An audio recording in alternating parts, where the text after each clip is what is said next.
नमस्कार, मैं हूं आपके साथ ऋतिका पांडे और आप देख रहे हैं न्यूज़ 21 और खबरें देखें अन्य राज्यों से।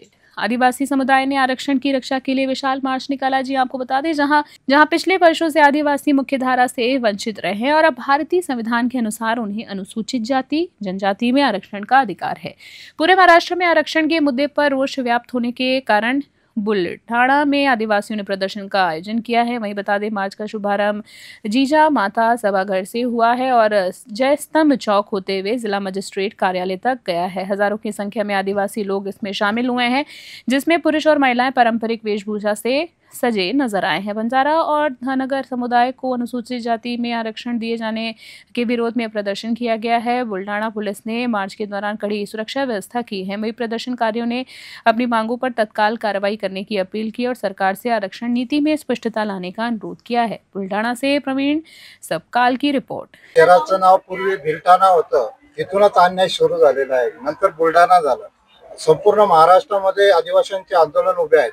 बंजारा समाजाचं 1979 ला महाराष्ट्र शासनाने केंद्र शासनाला प्रस्ताव पाठवला होता की बंजारा समाज हा अनुसूचित जमातीमध्ये समाविष्ट करण्यात यावा, पण 1981 ला ते 5 निकष बंजारा समाज पूर्ण करू शकला नाही, एकही निकष तो पूर्ण करू शकला नाही। म्हणून याच महाराष्ट्र राज्याच्या शासनाने त्यावेळेस 1981 ला तो प्रस्ताव परत घेतलेला आहे। परत त्याच पाण्याला चव आणण्याचा भाग हा चालू आहे।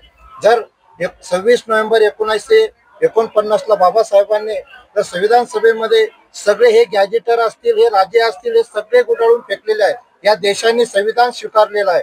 या परमपूज्य विश्वरत्न डॉक्टर बाबासाहेब आंबेडकरांवर हे संविधान चालत आहे, पण त्या गॅजेटवर हे महाराष्ट्र चालत नाही।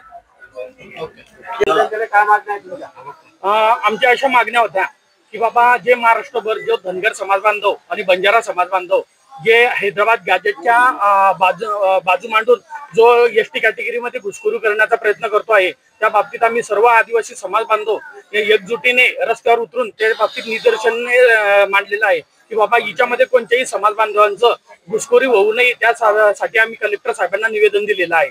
आणि तसंच जे रिक्त भरती आहेत किंवा इतर ज्या भरती ज्या थांबवलेल्या आहे सरकारने, ते तात्काळ त्या चालू करावे आणि तिच्यावर फटाफट आदिवासी समाज बांधवांचे जे विद्यार्थी शिकून घरी आज पडलेले आहेत आणि त्यांना नोकरी नाहीये, त्यांना काही उद्योग नाहीये, त्यांना सुद्धा फटाफट या नोकऱ्यांचं काहीतरी भरती काढून त्यांना नोकरीचे हे देण्यात यावे, यासाठी सुद्धा त्यांच्याशी चर्चा करण्यात आलेली आहे।